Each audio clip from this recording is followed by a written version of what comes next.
Hello everyone, Mason here. How are you doing? Today it's time for a catch-up. Well guys, it's been a while, but now I'm back. But Mason, where have you been? Where have I been? That's a good question. I'll explain.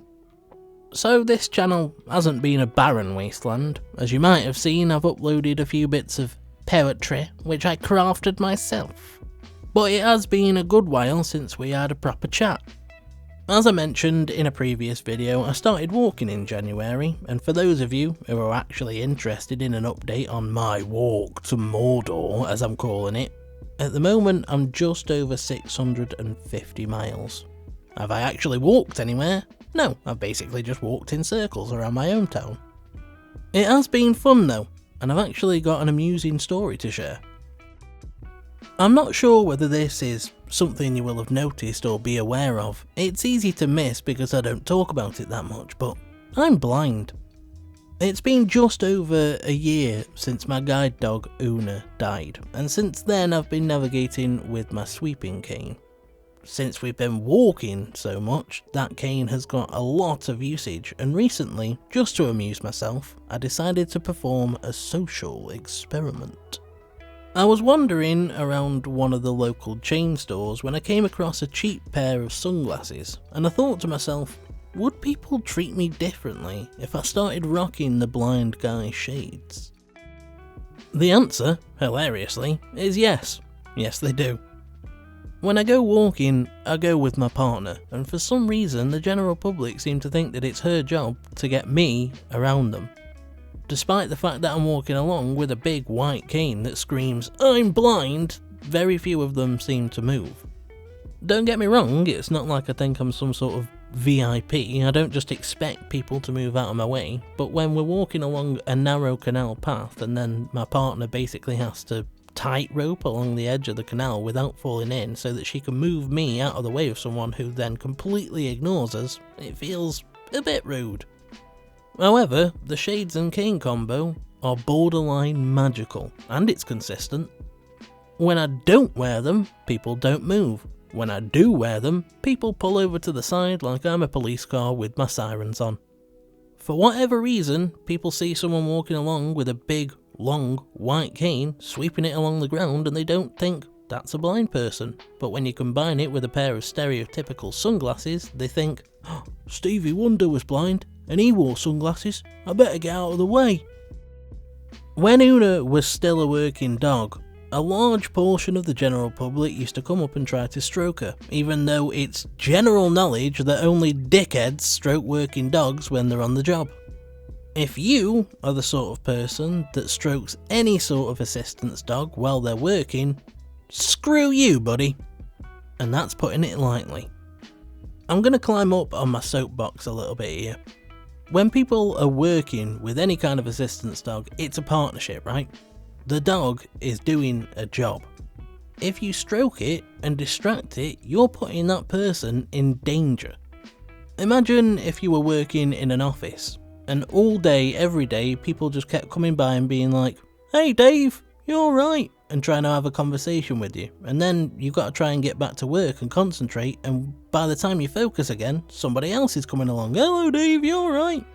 I know your name's not Dave, this is just a fictional example.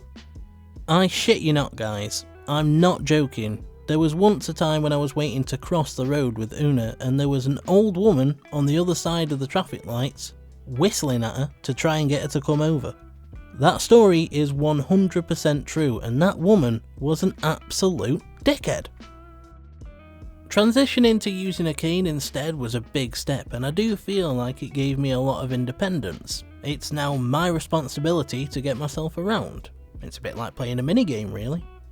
You've reached level 100. You now need to navigate a residential street on bin collection day. Yeah, that's not easy, guys. Trust me. Anyway, my point is, I just find it amusing that because I've been walking round with a sighted person, the general public have thought that it's her responsibility to get me out of the way. It's taken me completing the stereotypical blind guy look with a pair of sunglasses for them to stop doing that. now it's like I'm Magneto and they're metal.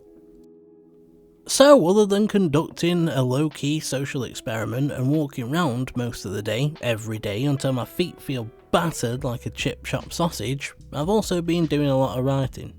I know when I first started out this was a full-on Booktube channel, but to tell you the truth, over the last year I've reached a really creative mindset and I'm having a lot of fun with it, which is why it's sort of morphed into a hybrid Authortube / Booktube channel. Since I'm so new to taking writing seriously, I never realised how time consuming it could be.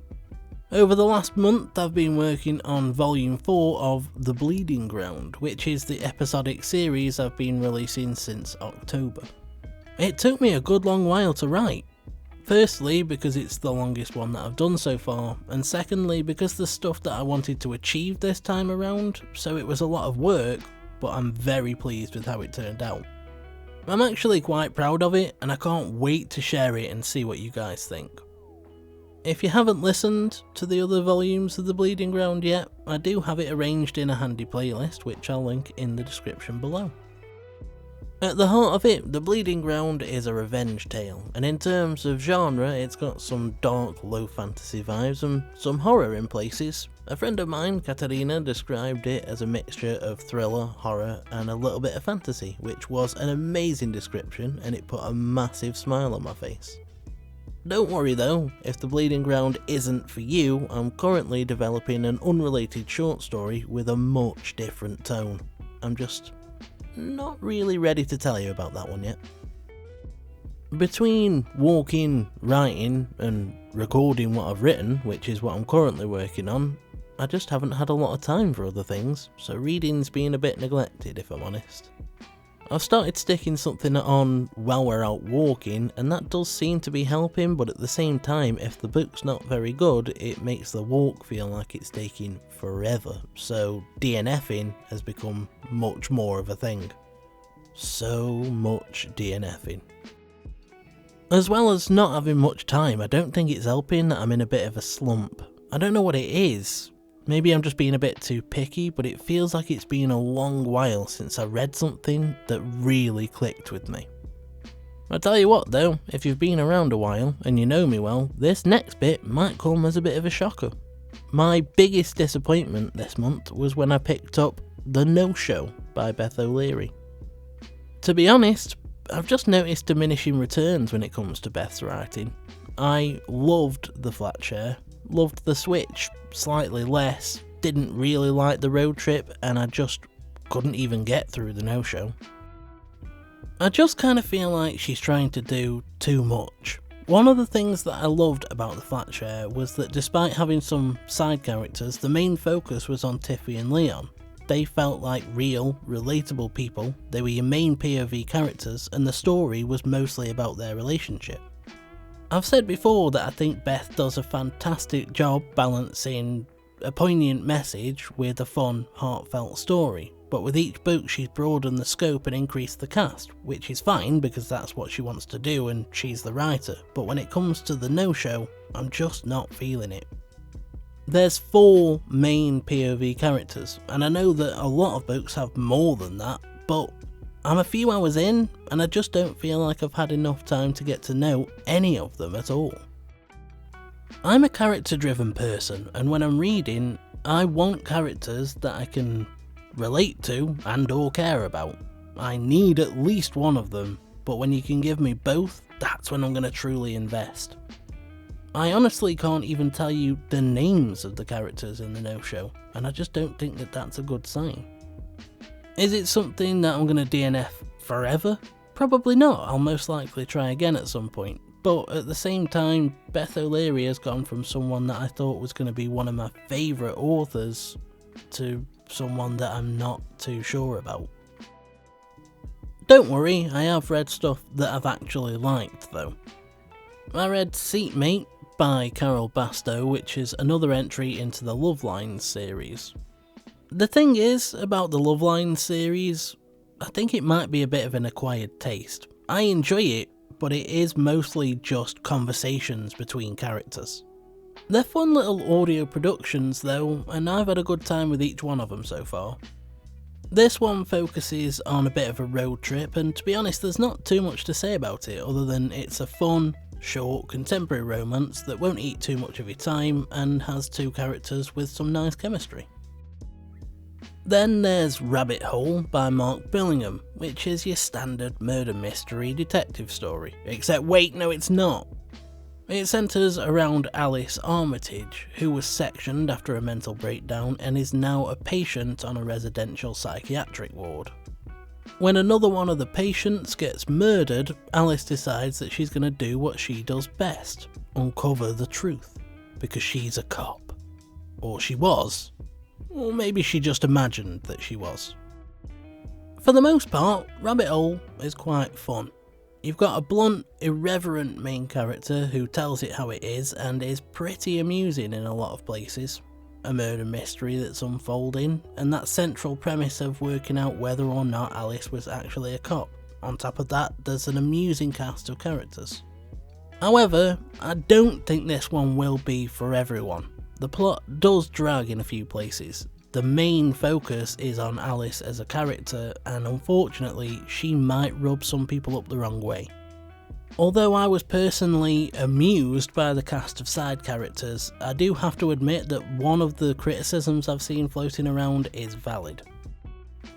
Most, if not all, of the side characters suffer from a lack of development. They tend to only have one personality trait, which is the thing that they've been admitted to the psychiatric ward for. Unfortunately, Alice isn't particularly the nicest person, and she makes fun of the people around her, giving them sarcastic nicknames, and this does, at times, make it feel like Mark Billingham is somewhat minimising the importance of mental health. I honestly don't think that his intention was to make a joke out of mental illness though. If you actually stop for a minute to think about what these people are going through, it's easy to see that they're suffering. It's just that Alice as a character doesn't really have the mental capacity to do that. Like I said, for the most part I had a good time with Rabbit Hole. I wasn't a massive fan of the ending, and on closer inspection I do think that some aspects of the plot don't particularly make sense.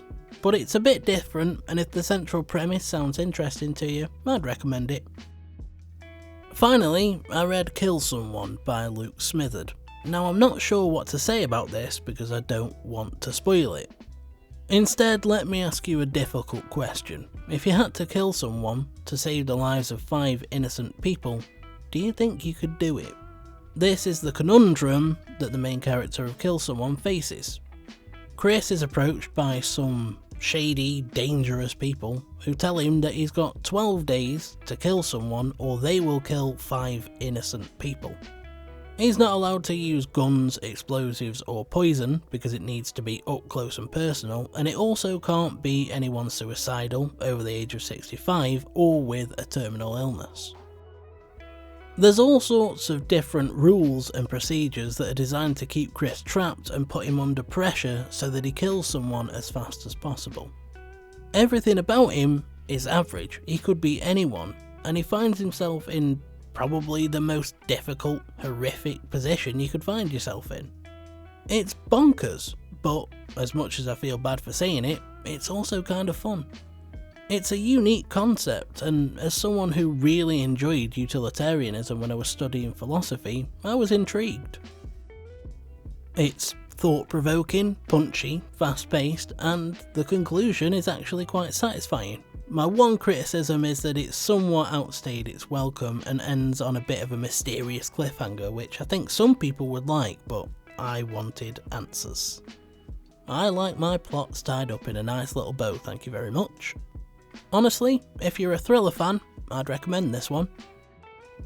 My final piece of news is that I've joined the Booktube Animal Owners Club. We've adopted a cat. Literally, yesterday a friend of ours mentioned that they were looking for a new home for a furry friend, and we couldn't resist, so now we own a cat. He's a massive tabby called Tigger, a name which, I'm not going to lie, is going to take me a little bit of getting used to, but I'm going to call him Tiggy Stardust, so it doesn't really matter. He was, understandably, a little bit anxious when he first got here, and he was hiding in the bath for a few hours. Slowly but surely, he's coming out of his shell though, and he purrs like a motorbike. It's wicked. I was just sitting down to wrap up this video, but actually I may as well give you a quick Tigger update, because apparently this has turned into an audio vlog. He's been living with us for just over 24 hours now, and he's doing really well.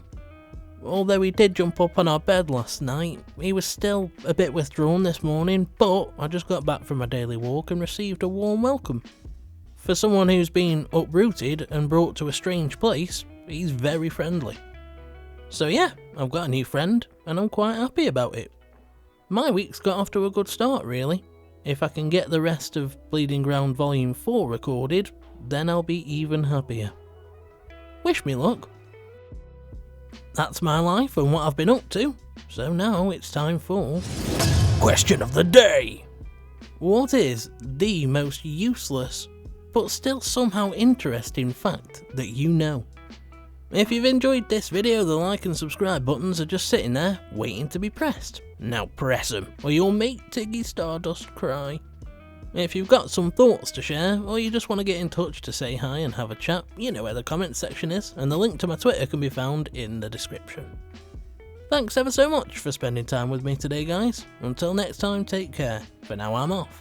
And you should have a good one.